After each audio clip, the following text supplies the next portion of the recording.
14 September 2025 Marathi cinema पाहिला. असे पुन्हा भावे. छान आहे. नवीन सिनेमा आहे आणि काम करणाऱ्या उमेश कामत आहे. नंतर म्हणजे मला आता सगळ्यांची नावं नाही आठवत, पण ओळखीचे तळवलकर आहे यंगवाली, आणि तेजश्री प्रधान आहे, आणि बाकीचेही कलाकार ओळखीचे आहेत. म्हणजे ही आपली कोण बरं ठीक आहे. तर थोडक्यात तेजश्री प्रधान एक आरजे असते आणि हा उमेश कामत आणि तळवलकर हे बहीण भाऊ असतात, आणि ते रामबंधू मसाल्यांची त्यांची हे असते, प्रोप्रायटरीशिप म्हणा किंवा फर्म असते, आणि ते मसाले बनवत असतात आणि त्यांचे मसाले उत्कृष्ट फेमस असतात. हा उमेश कामत आंधळा असतो बाय बर्थ, आणि सगळं डॉक्टरांना सांगून झालं असतं, पण त्याचं असं असतं की होप्स नसतात अजिबात, म्हणजे तो ऑपरेशन करून सुद्धा ठीक होणार नसतो. तर हा ऐकून ऐकून त्याला ती खूप आवडत असते, तेजश्री प्रधान आरजी. पण त्याला म्हणजे माहित असतं की आपण या आयुष्यात काही असं कोणाचं प्रेम किंवा लग्न हा विचार करू शकत नाही, आणि त्याची बहीण ती तळवलकर पण ह्याच्याकरता, आपल्या भावाकरता तिने लग्न नसतं केलेलं. बाकी त्यांचं छान चाललेलं असतं. आणि मग अशातच हा ठरवतो उमेश कामत की आपला जो ब्रँड आहे तो सिटीमध्ये आणि मोठमोठ्या शहरांमध्ये तर फेमस आहे आणि विक्री पण खूप होते, पण खेडेगावात जिथे टेलिव्हिजन नाही आहे किंवा लाईट जातात सारखे, तर तिथे लोकांना बघायला किंवा ऐकायला काहीच नाही आहे, तर आपण हे रेडिओच्या मार्फत सुरू करू, आणि त्याच्याकरता आपण आवाज हिचा घ्यायचा तेजश्री प्रधानचा. म्हणून मग ते लोक मीटिंग ठरवतात.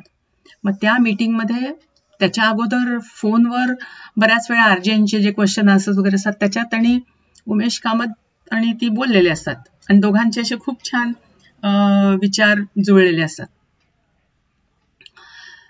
तर मीटिंग होते, तर मीटिंगमध्ये ते लोक खूप छान म्हणजे बोलतात, पण त्या दिवशी तिला पहिल्यांदा म्हणजे कळतं जेव्हा की हा आंधळा आहे, तर ती थोडंसं त्याला म्हणजे हे दाखवते, सिंपथी दाखवते, पण ते त्याला आवडत नाही, मग तो चिडतो. तर तिला ते खूप फील होतं, आणि मग तिला बाय द टाइम तिला हे लक्षात येतं की आपण ह्याच्या प्रेमात पडलोय. तिची आई वडील तिला समजवण्याचा प्रयत्न करतात. कविता लाड आहे तिची आई. तर पण ती म्हणते की नाही, मी हेच करणार, आणि तिचा जो बॉस असतो अजय, तो तिच्या प्रेमात असतो, पण मग ती त्याला स्पष्ट सांगते की मला जोपर्यंत प्रेम होत नाही, नुसतं कलिग म्हणून, मित्र म्हणून राहायचं आणि मग नंतर नाही जमलं की वेगळं व्हायचं, ते मला काही पटत नाही. मी जेव्हा मनापासून कोणावर प्रेम करेन त्याच्याशीच लग्न करेन. पण मग ती प्रयत्न करत असते, सारखं ब्रेल शिकायचा प्रयत्न करते, आंधळ्या लोकांना मदत करते, त्याच्याकरता एक्झिबिशन्स पण ऑर्गनाईज करते. पण तो चिडतो, तो म्हणतो तू माझ्यावर दया करून मला इम्प्रेस करायला तू हे सगळं करते. पण मग तिला अजून म्हणजे वाईट वाटतं की हा समजून नाही घेते वगैरे. मग त्याची बहीण त्याला समजवायचा प्रयत्न करते, तर तो म्हणतो की सहानुभूती मला नको आहे कोणाची, आणि माझं मी करू शकतो. मग ती त्याला समजावते की सहानुभूती नाहीये, ती तर प्रेम करतेस, तूही तिच्यावर प्रेम करतो, आणि तू विचार कर अजूनही.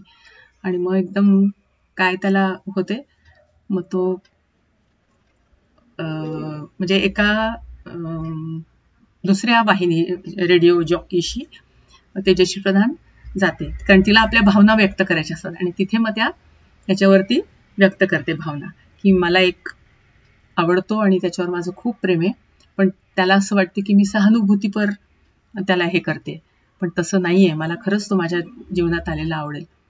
तर मग हे ऐकताना तो डायरेक्टली तिथे त्या आरजेच्या ऑफिसमध्ये जातो आणि तिला प्रपोज करतो, आणि मग त्यांचं मग लग्न होतं. म्हणजे पुढे तेच होतं, असे एकदा व्हावे, असं त्याचं हे आहे. तर छान आहे, वन टाइम वॉच मूवी.